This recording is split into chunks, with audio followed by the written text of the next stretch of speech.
Bienvenue dans ce module où nous allons apprendre à utiliser les outils développeurs dans Alteryx Designer.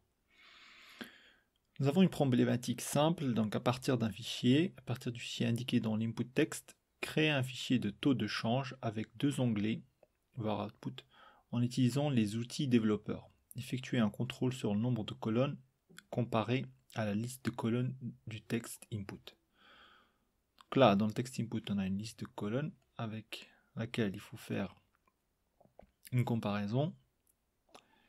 Et ici, on a le chemin pour aller chercher un fichier. Et l'output qu'on attend, c'est un fichier avec deux onglets. Donc l'onglet 1, c'est celui-là, et comprend des devises, Euro, USD, JPY, GBP, et l'autre c'est GHF, CAD, MAD, toutes les autres devises. En gros, le fichier de départ, je vais vous montrer, c'est ça.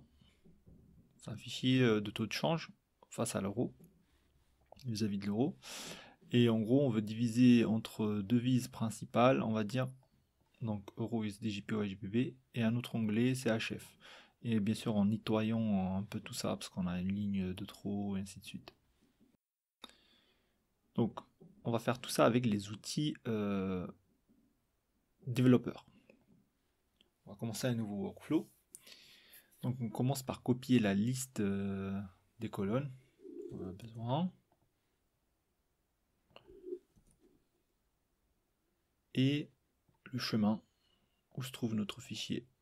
On va copier le texte input en entier. Donc voilà.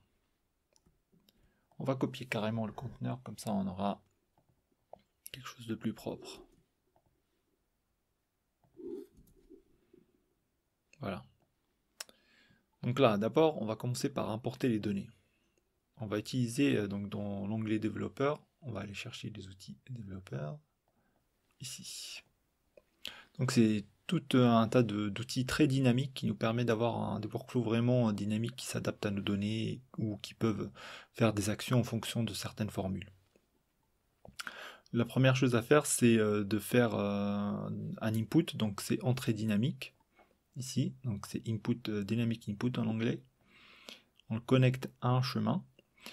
Et en fait, cet input dynamique, il a besoin de deux choses. Soit il a besoin d'un chemin qu'on peut paramétrer. Donc on va paramétrer plus tard si par exemple on a plein de chemins à ouvrir, plein de fichiers à ouvrir avec différents chemins. Et il a besoin aussi d'un fichier exemple pour savoir le format du fichier qu'il va ouvrir. Donc moi j'en ai créé un sur mon bureau que j'ai appelé fichier vide parce que c'est un fichier Excel totalement vide que je peux vous montrer.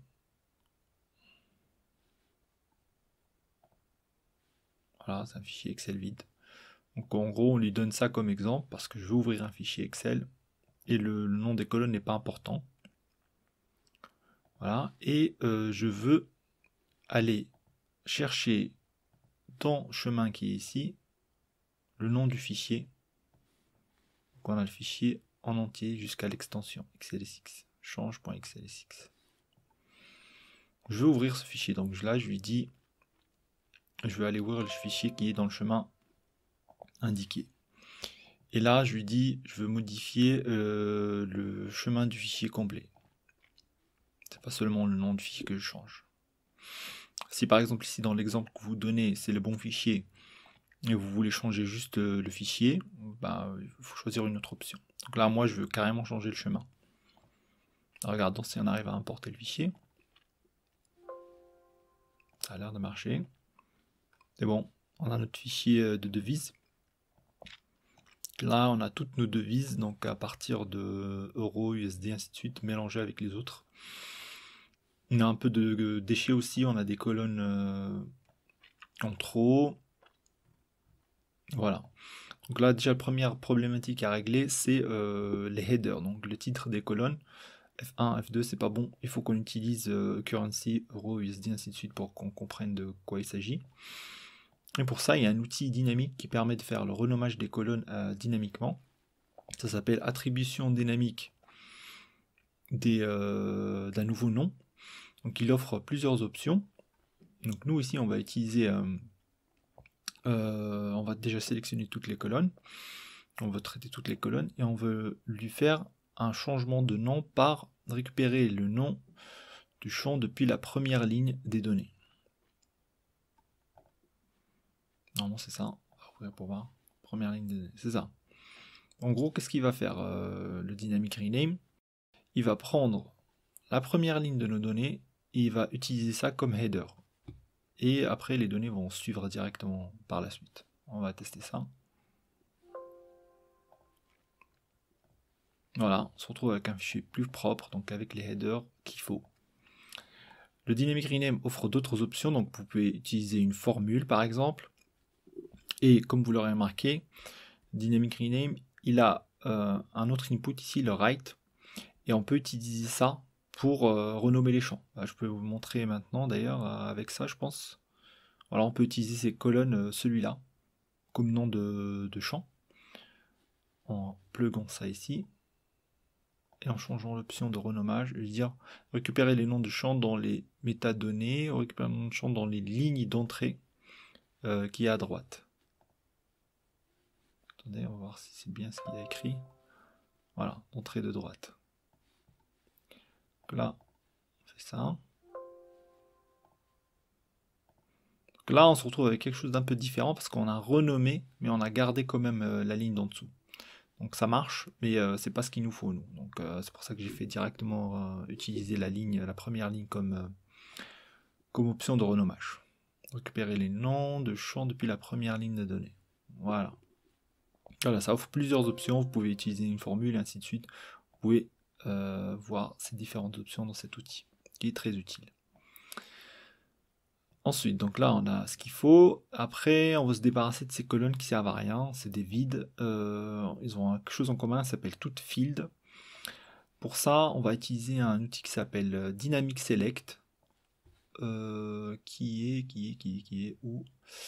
est là. Sélection dynamique des champs. En gros, nous, ce qu'on veut faire, on va faire une formule. Une formule, en fonction du nom du champ, on lui dit si. Donc on va faire un conditionnel. Si le champ. Donc, string, on va mettre contains. Si le champ qui s'appelle. Si le nom du champ, pardon, contient feed, je crois, on l'avait dit.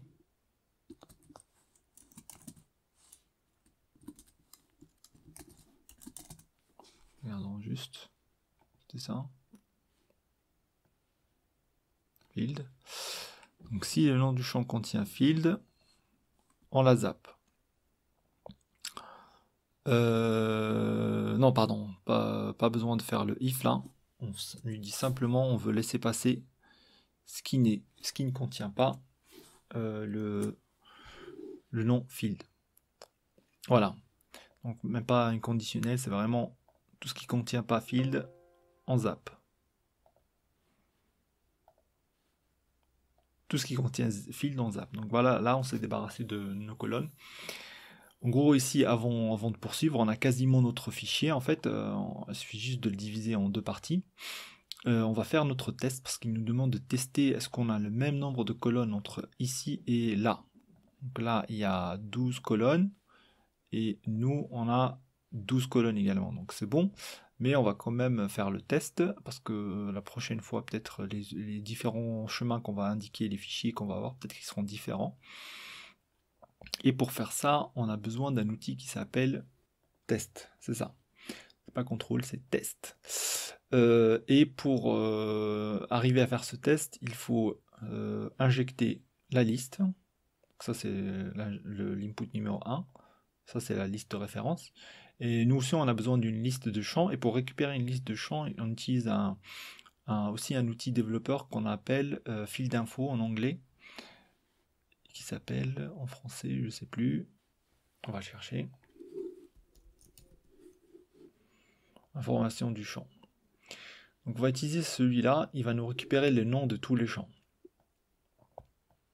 Voilà.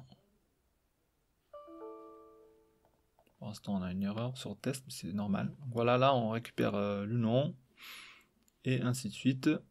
C'est ce qu'il nous faut. Nous, il nous faut les noms. Donc du coup, nous avons récupéré les colonnes, donc les 12 colonnes. Ici, il suffit juste qu'on enlève les autres champs. On n'en a pas besoin avec un select normal. Voilà. On enlève, on garde juste le name. Et on injecte ça aussi dans notre test. Et on configure ça.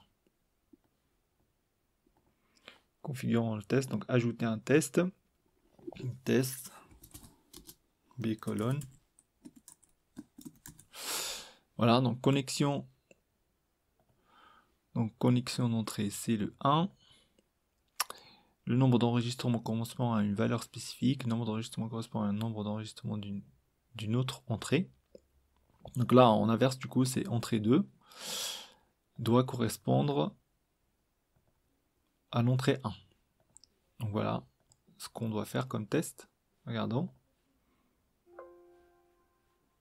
Là, il n'y a pas de message d'erreur. Donc du coup, le test s'est bien déroulé. Très bien. On peut faire un test pour voir si le contrôle marche vraiment en enlevant par exemple un champ. Ici dans la liste de référence. On va voir qu'est-ce que ça donne. Là, ça nous fait un message d'erreur dans les erreurs. Exécution terminée, une erreur et 4 avertissements. Donc là, il me dit échec du test NB colonne, target name record 1 est égal à 11 alors que ce qu'on veut c'est 12. Ce qu'on a c'est 12. Donc voilà, c'est ça le test qu'on voulait. C'est parfait, on remet ce qu'on avait tout à l'heure, c'était rouble. Voilà, donc là on est bon. Donc on a notre test, on a nos données. Maintenant on veut créer nos deux onglets dans le même fichier. Il faut savoir que la méthode qu'on va utiliser ici, c'est pas vraiment la meilleure méthode, mais c'est juste l'objectif ici, c'est de vous montrer un autre outil développeur qui est très utile, qu'on appelle le block until done ou bloquer jusqu'à. L'objectif en fait, c'est de pouvoir faire plusieurs actions en séquence, l'une après l'autre. Donc là, notre objectif, c'est d'abord enregistrer dans l'onglet 1, ensuite dans l'onglet 2. Il faut savoir que Alteryx, si on n'utilise pas une méthode particulière d'enregistrement, il ne va pas pouvoir enregistrer d'un coup sur deux onglets. C'est-à-dire, si on ne configure pas correctement, je me répète, donc si on ne configure pas correctement le fichier, l'outil output dans Alteryx, il ne peut pas enregistrer sur deux onglets en même temps. Donc là, nous, on va utiliser le block until done pour faire ça. On a besoin d'un output. Donc je répète, c'est pas vraiment la méthode la plus optimale pour faire ça, mais là l'objectif c'est juste de vous montrer comment fonctionne le block until done. On fait un petit select. Dans la première, on va choisir currency euro, USD, JPY, JPB. Et dans le deuxième select, plutôt dans le deuxième onglet, qui va être la deuxième étape du block until done, on va prendre tout sauf les premiers. Currency, CHF, CAD, MAD, CNY, ainsi de suite. Voilà. Donc là, nous, on va créer un fichier Excel. Excel SX. On va appeler ça change V2. Par exemple. Donc là, première, on va appeler principal. C'est les devises principales. Et on va choisir le fichier. Excel SX. Change V2 aussi. Et nous, on va dire secondaire.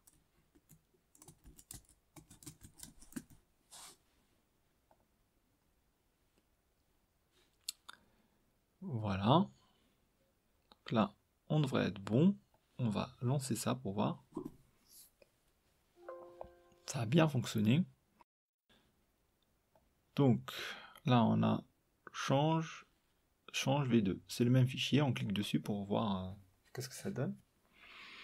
Voilà, on a notre fichier principal et secondaire.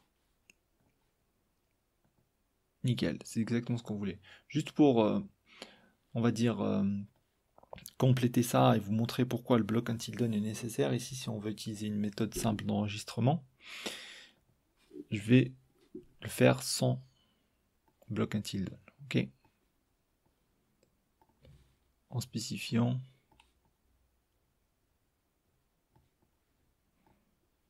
écraser une feuille ou une plage, puisque on vient juste de la créer, on va avoir un message d'erreur si on lui dit créer une feuille. Voilà. Deuxième enregistrement a échoué parce que quand on a voulu le faire, Alteryx était déjà en train de faire le premier. Donc du coup, ici, le block until done est nécessaire. Mais comme je vous l'ai dit, ça, c'est pas la meilleure méthode pour fonctionner dans Alteryx. Si on veut enregistrer dans plusieurs onglets en même temps, il faut utiliser ça. Prendre le nom du fichier table dans le champ. Voilà, il faut lui injecter dynamiquement le nom de l'onglet avec un champ. Et là, on peut enregistrer autant d'onglets qu'on souhaite. Là, c'était juste pour illustrer le fonctionnement du block until done. Voilà. Donc on a fait notre workflow qui enregistre dynamiquement qui a créé notre fichier en utilisant les outils développeurs. Merci pour votre attention.